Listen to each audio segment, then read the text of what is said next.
Hey guys, this is Nikki. I'm with Moxie Marketing Discover Haywood. We're really excited to be here this morning with Dave Angel, who is our Business of the Month. He, of course, if you don't already know, he is the owner and founder behind Elevated Mountain Distillery that's currently out here in Maggie Valley. If you guys haven't been out here, you definitely need to check it out, look up the website. Awesome place to tour. So kind of want to get you guys to know Dave. Hey y'all. So let's talk about, again, kind of going back before any of this ever happened. Yeah. All right, so talking about how you kind of grew up and what it was that maybe got you exactly here. Yes.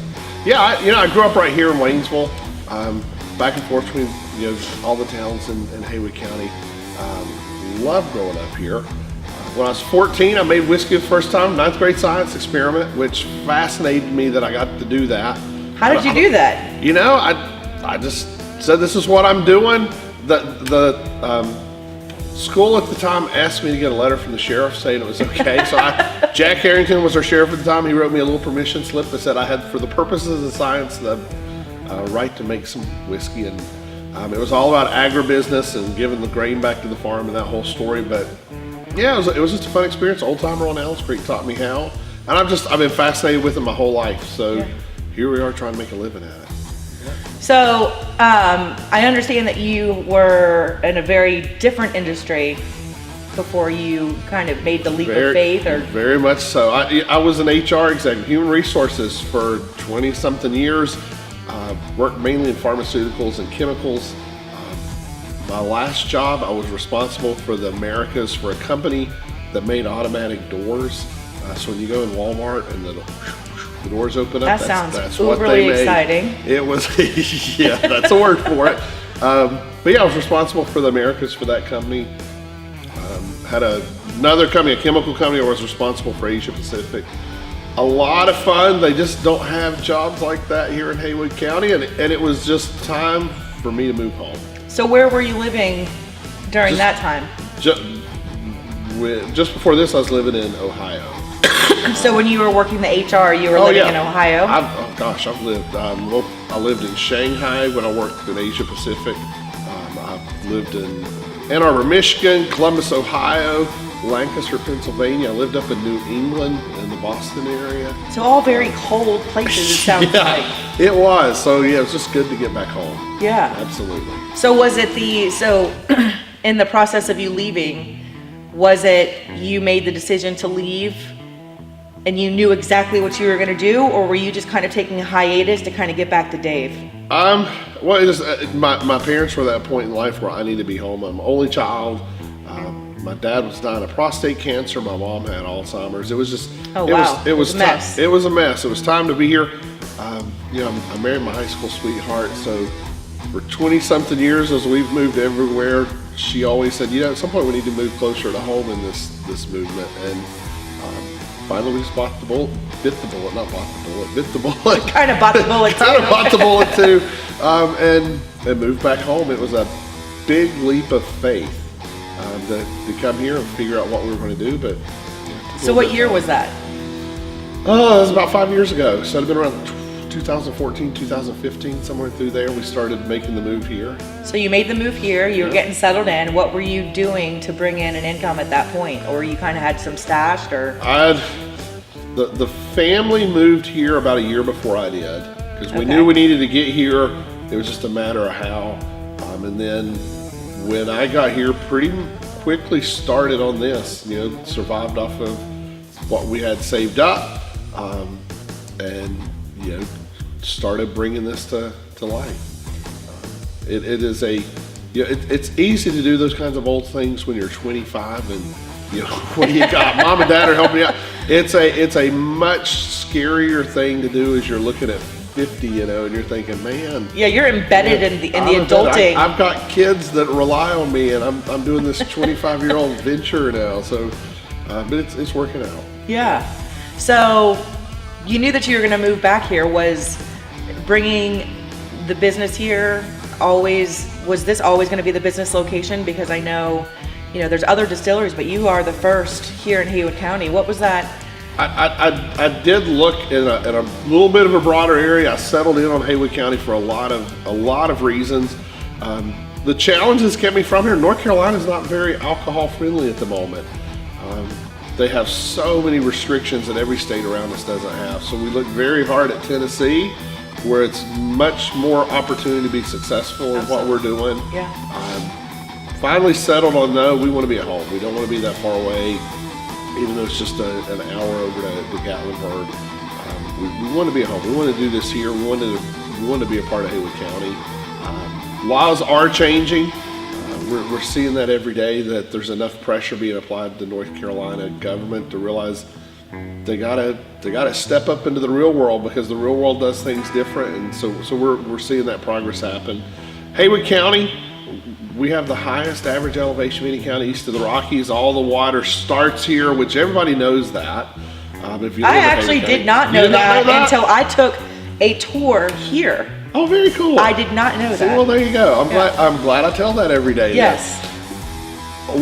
Most Haywood Countyans, I would say, know that. What they don't realize, there's only one other county like that in the United States. Grand County, Colorado is the other high point that can say we're the only place where our water starts, flows out. We have very brandable water, if you will. It's just awesome water. Yeah. That's why there's so many breweries, especially in Asheville. There's 37, 38 breweries now in Asheville. More are coming every day to this area. It's our water. I mean, there's like 5 or 6 soda companies between Haywood County and Buncombe County. There's 40-something breweries. There's wineries. I'm one of 6 or 7 distilleries between here and Haywood and Buncombe County. I just happen to be the only one that's in Haywood County. Yeah. So we are known for our craft beverages. Which is kind of ironic based on what we said a few sentences ago, the restrictions and how kind of far behind and pushed back North Carolina is as a state with alcohol. It's, and a lot of people are surprised. I brought this up at a chamber meeting the other day, that our largest manufacturing industry in Western North Carolina is craft alcoholic beverage manufacturing. And someone sort of called out, well, what about the meal? The meal doesn't even come close. It's important and it's critical, and we need that, but it doesn't come close in investment in the last 10 years to what's happened in craft alcoholic beverages. $1 billion has been sunk in Western North Carolina. 2,500 of our neighbors work in this industry. It's the single biggest manufacturing industry in Western North Carolina. I still have old timers say, don't you think this is a fad? No, it is not a fad. It's here to stay, and Absolutely. It's only going to get bigger. Yeah, absolutely. Well, we've got Asheville that's, kind of tagged itself as beer capital of the world, right? Or of the country? Beer City, USA. I think Beer City, USA, yeah. So, okay, so you made the decision, and you wanted to be home. Right. You kind of canceled out Tennessee. How did you find this place? It's really a great story. Sometimes you feel like God steps in and says, this is what you're to do. And this is one of those stories for me. I looked across, I really wanted to be in Maggie Valley. There's such a legacy of tradition and history and heritage here of whiskey making. The most famous modern day moonshiners, Popcorn Sun, from right here in Maggie Valley. So I really felt connected to be here. At the first look through the area, I just wasn't finding the right space. There wasn't a building that existed big enough to do what we wanted to do. We were going to have to do a build. Land in Maggie was more expensive than I thought it was going to be. So I started looking in Waynesville. And as we were looking in Waynesville, I get a call from the mayor at the time of Maggie Valley, Ron DeSimone. Never met Ron, but Ron calls me and he said, hey, I heard you're not looking at Maggie. What happened? And so I told him, and he said, well, come out here. I want to meet with you. I want to hear your story. He said, we've got the place. I just need to understand what you're looking for. We'll find the place. So I meet with Ron on a Thursday afternoon, 4 o'clock. A couple others, Nathan Clark was there, the town manager, the town planner at the time, Andrew Bowen was there. Great conversation. Ron says, Dave, have you looked at Carolina Nights Dinner Theater? And I said, well, I sort of passed on it without actually looking at it, just based on the ceiling height in it. It's a tall ceiling, but I actually need a few more feet, and I just wasn't sure if it was the right thing. He said, it's the perfect place. You need to go look at it. He said, don't worry about ceiling height. Cut the stage out and put the equipment, what was the basement underneath. You're gonna get all the height you need. So he calls the realtor, said they're gonna meet you at the building. Go look at it, call me tomorrow morning, tell me what you think. come over here, I fell in love with this building. I totally saw everything that Ron saw. He was so right. I was really excited to give him a call the next morning. And the next morning he got killed in a construction accident. I felt like this guy enters my life, changes my future, and then he was gone. In a phone call. It just blowed my mind that I really felt more than ever this was where I was meant to be. Yeah. This was sort of a destiny thing, and so I couldn't get here fast enough. It was like his last pay it forward Yeah. without either of you guys knowing. He was definitely a visionary kind of guy, and Yeah. he saw this when I didn't, and I'm grateful for that moment. Wow. I'm sure he looks down sometimes. It's just like, I made that happen. I like to think so. I made that happen. He did. So, okay, so you found the building. Was it just, I mean, kind of being, a startup business myself, Right. the fear never dies down, really. Oh, yeah. It's just like a constant debacle. And you really, for me, like, you really have to hold on to that faith, because without it, I just don't know how you make it, period. Right. Exactly. So what was the first product? Was it whiskey that was your first product rollout? Up front, we knew we were going to be about whiskey. That's just the history of what this area is known for. So we came out with a white whiskey called Purchase Knob. We named everything around locations or important parts of our history and heritage of the area. Our whiskey's Purchase Knob. We also came out with a vodka, Hurricane Creek, which is locally called Hurricane Creek, not Hurricane Creek. Hurricane Creek. But we came out with it knowing, again, the water is so special here, and the key to good vodka is good water. Yeah. And so we knew we'd make a killer vodka. We had a couple of flavor products. Raymond Fairchild Root Beer White Lightning, named after the only 5-time world champion banjo player in history.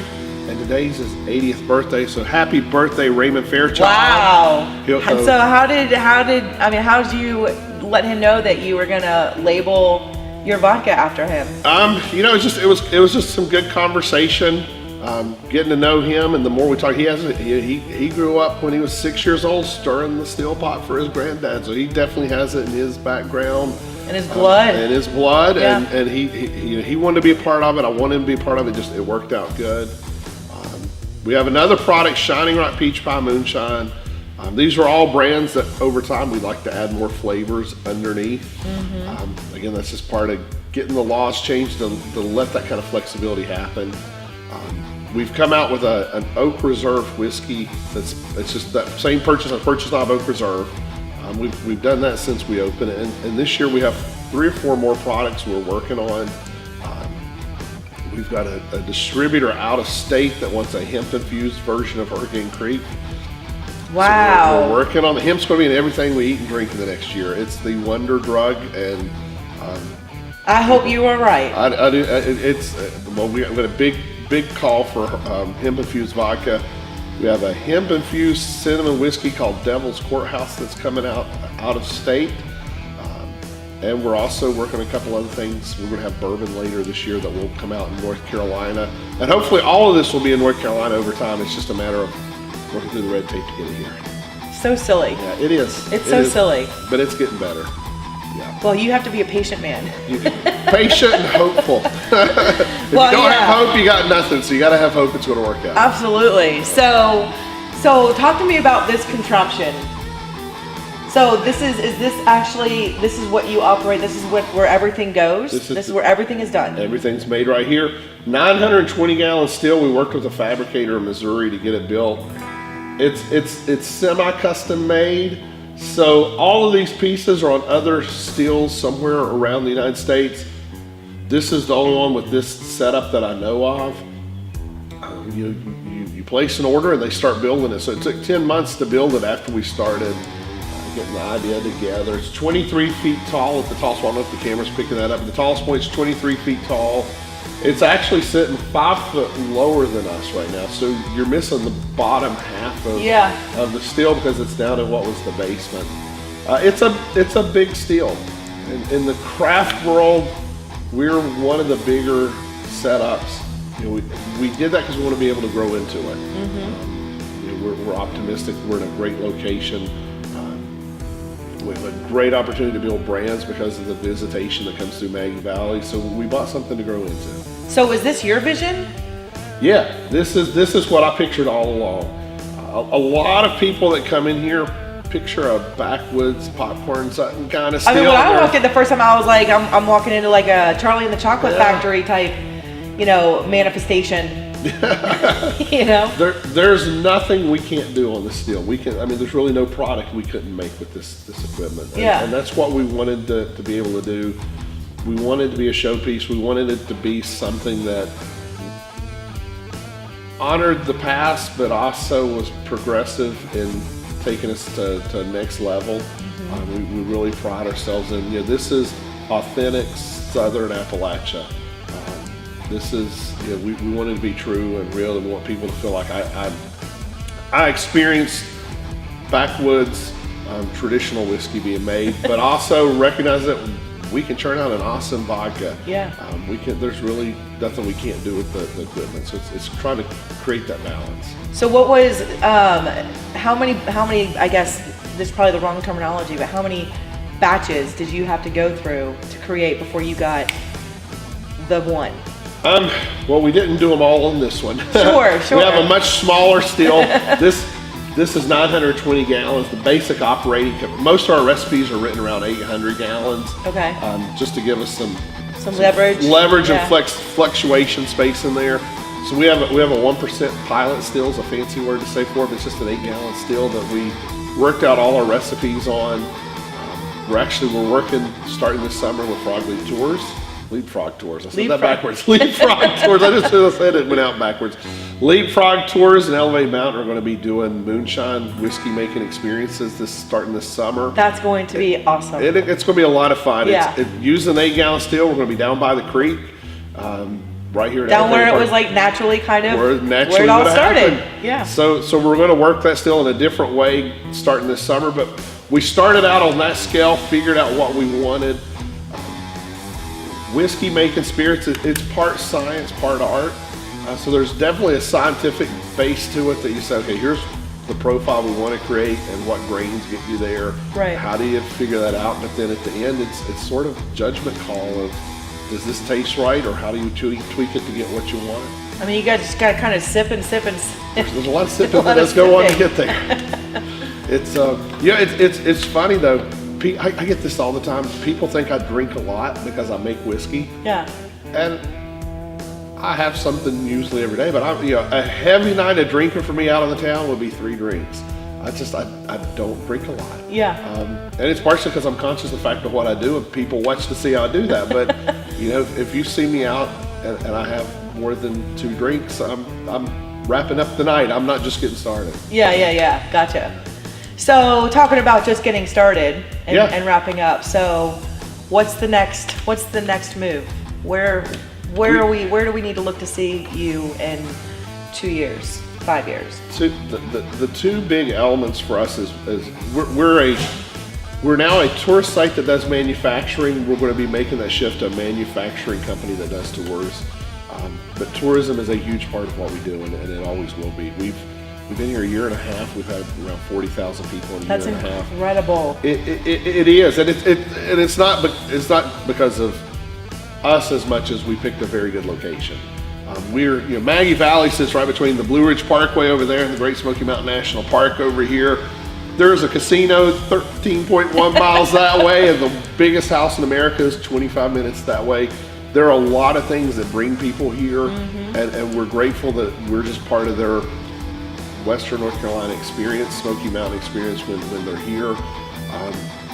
There are distilleries in Gatlinburg that are like off the charts in terms of tourism because of Gatlinburg. Right. And I'd love to have their problems. But if you take those guys out of the mix, we are one of the most visited distilleries in America. In a year and a half. In a year and a half, and guys in Kentucky would kill to get 25, 30,000 visitors in a year. We think we're going to hit 30,000 this year alone. So good location's been good to us. We're going to continue to grow that experience that people get when they come here. But we also, as I said, we want to be a manufacturer that does tours. We are growing the distribution chain. The first year we were here, we had a map, and people come in and said, hey, stick a pin in where you're from. It gave us a great idea of where people come from and how many I absolutely love Florida, much more than I realized. I mean, you hear, oh yeah, a lot of folks come from Florida. No, a lot of folks come from Florida. So all about getting into Florida. South Carolina is great to our economy here. Columbia, South Carolina, Tampa, Florida, and Jacksonville, Florida, I hear them all day long. So those are definitely states we want to get to. Atlanta, Georgia is really huge in terms of the economy here in Western North Carolina. That's another key location for us. Would you say Columbia, South Carolina, Jacksonville, Florida, and Tampa, Florida, and Tampa. Atlanta, Georgia. Those are huge towns that every weekend we hear people coming in from. So we're all about getting into those markets. Up 75 towards Michigan, Kentucky, Ohio, Illinois, Indiana. Those are definite locations that come here on a regular basis. Wow. So we want to move into those markets as quickly as we can. Sure. Yeah. It's a no-brainer. Yeah. So, kind of last question to kind of follow up on a funny note, but I heard that I know you married your high school sweetheart. Yeah. But I also understand that you work with your mother-in-law. I do. She works here. She said she'll be here in the next hour or so. Yeah, I'm the only guy you'll ever meet makes whiskey with his mother-in-law, and I know it's funny because I know this is the last thing she ever thought doing. But I like to think she has a lot of fun here. So yeah, Well, I've met her. She always seems very happy. Yeah. You know, she always just seems like, you know, on the top of kind of like life, really. It is neat to know someone for 30 years in one capacity of your life, and then shift gears and work with them in a different capacity and see a whole different side to them. Yeah. So it's been a lot of fun. Fantastic. Yeah. Any kind of like words of wisdom to maybe some other entrepreneurs that are out there that are maybe telling themselves it's impossible or there's no way I could do what they kind of are visioned to do? You know, do your homework, make a business plan. So many people start out without a plan, and we're not necessarily following the plan to the letter. A lot of things changed as we got going. Sure. I never saw us as a venue. We got 3 weddings this summer already planned. So, you know, you sort of roll with what comes your way, but definitely build a plan, follow it, you know, keep going back to it, sharpening it up. Dream a safe dream, and then dream a bold dream, and figure out which one's going to actually work. A lot of people, I think, go into business and they just want to dip their toe in it and see how it goes. You can't make a real living dipping your toe in anything. At some point, you got to go for it. Yeah. So understand what going for it means, and maybe like ripping your clothes off and jumping in, full submerging. Exactly, yeah. and maybe you shouldn't. I mean, that's why you do a business plan. If you do a business plan, it looks like it's not going to work. Well, don't do it. But if it looks like it's going to work, at some point you just got to go for it. Right. Yeah. So just go for it, but do it educated. Yeah. Yeah. Be conscious. It's like sliding down sliding rock, knowing you're going to hit that ice cold water, and you're like, hope it's going to feel fun, but you're anticipating. Yeah, it's the excitement and scariness of all of it. Exactly. But totally worth the thrill. Totally worth it. Totally worth it. I'm enjoying the ride. Good. Thank you so much. Hey, thank you. Appreciate it. Been fun. Guys, this has been an awesome interview with Dave Angel here at Elevated Mountain Distillery in Maggie Valley. Make sure you check out his website and make sure you book a tour. Yeah, y'all come see us.